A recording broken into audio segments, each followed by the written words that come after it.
what's up mga tropa? For today's video nga pala, babiyahin na naman tayo. Sideline natin to sa Joyride mga troops. At ito mga tropa, susunduin na natin ang ating pasahero.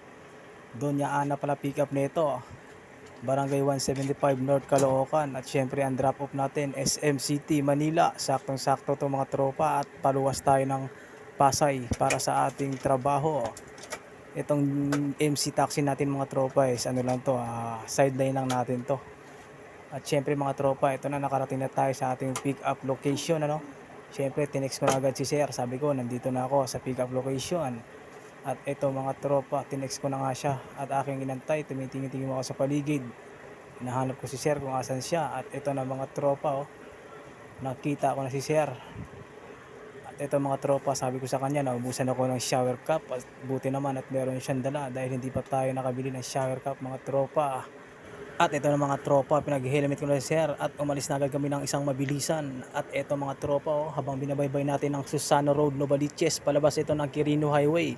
Everyday traffic dito mga tropa, kung taga rito ka, alam mo na, dapat lagi kang matiisin, no? Kasi laging traffic dito sa lugar na ito. Mapapansin mo mga tropa, yung daloy ng trapiko. Grabe mga troops, araw-araw yan, walang palya. Hanggang papuntang C5 po yan. C5 Quirino Highway. At ito mga tropa, no, may napansin na kung kakaiba dito sa bandang dulo.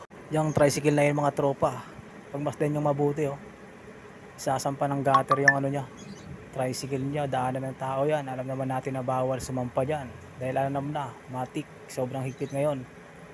Lalo na pag napadaan ka sa Valenzuela, malalaman mo dyan, sobrang higpit dyan sa lugar na yan. At syempre dito rin, medyo mahigpit din dito. Ito na yung sinasabi ko tropa, pagmasdan yung mabuti mga troops.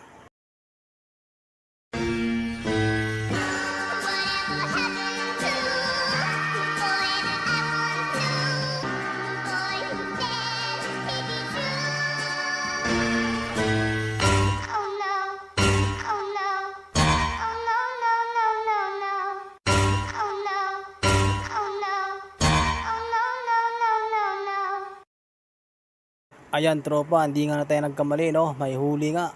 Buti na lang at nakaiwas tayo doon. Hindi tayo sumunod kay manong tricycle driver.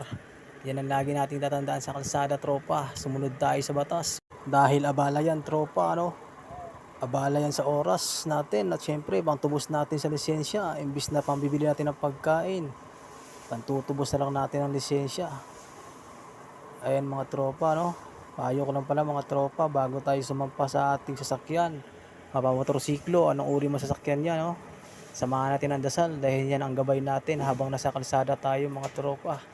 Dahil hindi natin alam kung kailan mangyayari ang aksidente. Minsan na rin ako na aksidente. Pero kahit papaano, minor injury lang natamo natin. Sinalubong tayo ng bike galing sa dilim, hindi natin agad napansin yung bike. At ayun na ang mga tropa, binabaybay na natin yung Quirino Highway. Papuntang C5 naman yan, another traffic na naman ang susuungin natin mga troops. Nga pala mga tropa, kung gusto nyo ng sideline, apply na kayo sa Joyride MC Taxi.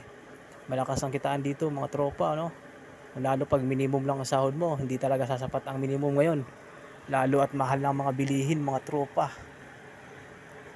Apply na kayo tropa sa Joyride. Syempre yung mga pwedeng mag-apply, yung may motorsiklo at meron din silang kotse, no? Joyride car, pwede na mag-apply. Ito tropa, ayos ang kitaan dito. Ikaw ang gagawa ng sariling kita mo tropa. Walang sapilitan dito dahil si Joyride, ikaw ang imili kung anong gusto mong biyahe, kung saan lugar ang gusto mong puntahan. Di tulad ng mga ibang MC taxi na di pwedeng mamili dahil automatic yun sa kanila. Pero sa Joyride, iba dito tropa. Malaking bagay tropa na meron kang sideline na tulad nito, no?